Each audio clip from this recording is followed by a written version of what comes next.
నమస్తే. ప్రస్తుతం చిక్కడపల్లి లైబ్రరీలో ఉన్నాం. సో కాంగ్రెస్ ప్రభుత్వం జాబ్ క్యాలెండర్ పేరిట మోసం చేసిందంటూ కూడా ఈరోజు నిరుద్యోగులందరూ ధర్నా అయితే నిర్వహించడం జరిగింది, ర్యాలీ లెక్క.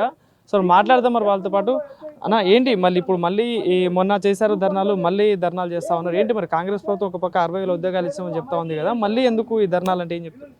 ఇప్పుడు మీడియా మిత్రులకు ధన్యవాదాలు అండి. ముఖ్యంగా ఫస్ట్ ఇప్పుడు 60,000 ఉద్యోగాలు ఇచ్చినామని కాంగ్రెస్ పార్టీ ప్రభుత్వం ఏదైతే క్లెయిమ్ చేసుకుంటా ఉందో అది చాలా అన్యాయం అండి. ఆ కాంగ్రెస్ పార్టీ ప్రభుత్వం 60,000 ఉద్యోగాలు అసలు ఇవ్వలేదు.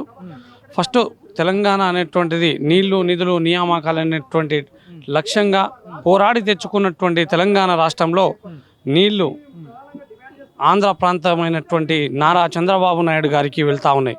నిధులు రాహుల్ గాంధీ గారు, ప్రియాంక గాంధీ గారు వాళ్ళ ఇంటికి వెళ్తూ ఉంది. అదే నియామకాలు వారి ఈ కుటుంబ సభ్యులకు, అంటే ఎవరైతే మినిస్టర్లు ఉన్నారో వారి యొక్క కుటుంబ సభ్యులకు మాత్రమే ఇచ్చుకుంటా ఉన్నారు. ఈ తెలంగాణ తెచ్చుకుంది వీళ్ళ కోసమా? కాదు కదా. మీరు మీ యొక్క మేనిఫెస్టోని ఎక్కడ ఈ సరూర్ నగర్ స్టేడియంలో విడుదల చేశారు.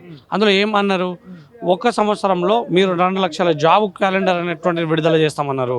కానీ ఇప్పటి వరకు 18 నెలలు గడిచింది కానీ ఒక్క నోటిఫికేషన్ అనేటువంటిది రాలేదు.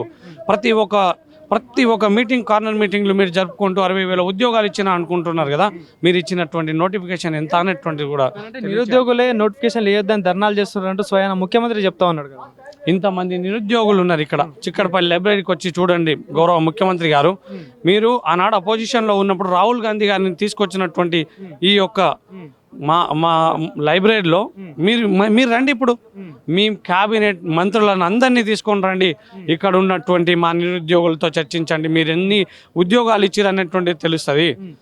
మేము ఆ ఉద్యోగాల కోసం, అంటే మీరు నోటిఫికేషన్ ఇవ్వండి అని మేము ధర్నాలు చేస్తే వద్దు అని చెప్పి మీరు చెప్తా ఉన్నారంటే ఇది చాలా దారుణం. మీరు అత్యున్నత స్థానంలో ఉండి ఈ విధంగా అబద్ధాలు మాట్లాడడం అనేటువంటి తగదనేది కూడా హెచ్చరిస్తూ ఉన్నాం. అంటే రాబోయే రోజులలో పెద్ద నోటిఫికేషన్ రాబోతుంది. దాదాపు 22,000 పైన నోటిఫికేషన్లు వస్తూ ఉన్నాయి, ఉద్యోగాలు వస్తూ ఉన్నాయి. ప్రిపేర్ అవ్వండి, టైం వేస్ట్ చేయకండి, ఎవరో మాటలు విని టైం వేస్ట్ చేసుకోకండి కూడా చెప్తా ఉన్నారు. మరి ఏం చెప్తారు? ఇప్పుడు ఈ విధంగా చెప్పేటోళ్ళు ఎవరంటే రియాజ్ గారు, బల్మూరి వెంకట్ గారు కావచ్చు, తర్వాత పొన్నం ప్రభాకర్ గారు కూడా చెప్పారు. ముఖ్యమంత్రి గారు కూడా చెప్తా ఉంటారు త్వరలో నోటిఫికేషన్. ఎన్ని రోజులు త్వరలో అంటే 18 నెలలు అయింది. సిగ్గు లేదా త్వరలో అని చెప్పడానికి? మాకైతే సిగ్గుంది. ఆ త్వరలో అనేటువంటి పదాన్ని విని మాకు విసుగేస్తూ ఉంది. త్వరలో అనేటువంటి పదాన్ని చెప్తే మీ దవడలు మాత్రం పగులుతాయి అనేటువంటిది కూడా చెప్తా ఉన్నా. సో మీరు ఈ నోటిఫికేషన్ అనేటువంటి తొందర నింపండి, కానీ నింపరిల్లు.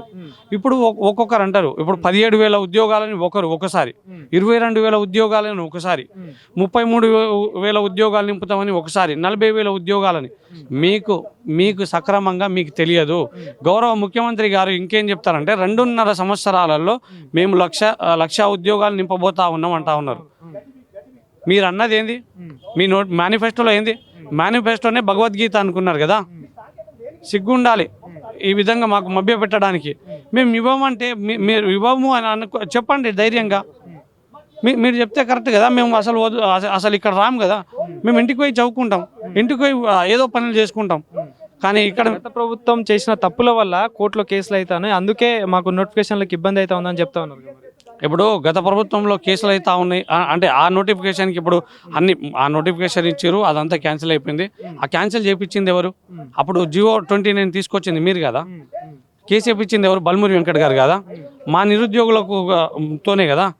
అప్పుడేమో మేము మీ తొత్తులం, ఇప్పుడు ఉన్నటువంటి అపోజిషన్ పార్టీ బీఆర్ఎస్ పార్టీకి మేము తప్పుతున్నాం. ఎవరైనా మాట్లాడుతున్నారా మరి? ఇప్పుడు ఎవరైనా కలిసే ప్రయత్నం చేసినా మరి ఇట్లా నిరుద్యోగుల సమస్యల మీద ఎవరైనా మాట్లాడుతున్నారా? బరాబర్ అన్ని పార్టీలతో కూడా కలుస్తాం. ఈ మంచి కార్యాచరణ చేయబోతా ఉన్నాం. ఇప్పుడు ఈ వారం 10 రోజుల్లోనే ఖచ్చితంగా కేసీఆర్ గారితో కూడా మా నిరుద్యోగులు చర్చ అనేటువంటిది ఖచ్చితంగా జరగబోతా ఉంది. ఆ చర్చను చూసి ఖచ్చితంగా మీకు బుద్ధి చెప్తాం అనేటువంటిది కూడా చెప్తా ఉన్నాం. రాబోయే ఈ స్థానిక ఎలక్షన్లు ఏవైతే ఉన్నాయో ఇప్పుడు మీరు నోటిఫికేషన్ ఇవ్వకపోతే, మాకు ఎలాగో నోటిఫికేషన్ లేదని అన్ని పుస్తకాలు ఈ లైబ్రరీలోనే మూతపడి మేము మాత్రం గ్రామాలలో వసతులు ఎట్లా ఉన్నాయి? అసలు ఫెసిలిటీస్ బాగున్నాయా? మధ్యాహ్నం భోజనం కావచ్చు, ఇట్లాంటివి బాగానే ఉన్నాయి. అసలు ఏముంటుంది అంటే 5 రూపాయల భోజనం తిని ఇక్కడ చదువుకుంటా ఉన్నాం. 5 రూపాయల అన్నపూర్ణ క్యాంటీన్ ఇక్కడే ఉంది. అన్నపూర్ణ క్యాంటీన్ అవన్నీ 5 రూపాయల భోజనం అండి మేము తినేదంతా. ఈ లైబ్రరీలో ఏం ఫెసిలిటీ ఉంటాయి చూడండి, ఒకసారి మీరు వెళ్ళి చూడండి తెలుస్తుంది. ఇక దానికంటే దాని మీద నో కామెంట్స్ అండి. ఇక లైబ్రరీలో పరిస్థితులు చెప్పాలంటే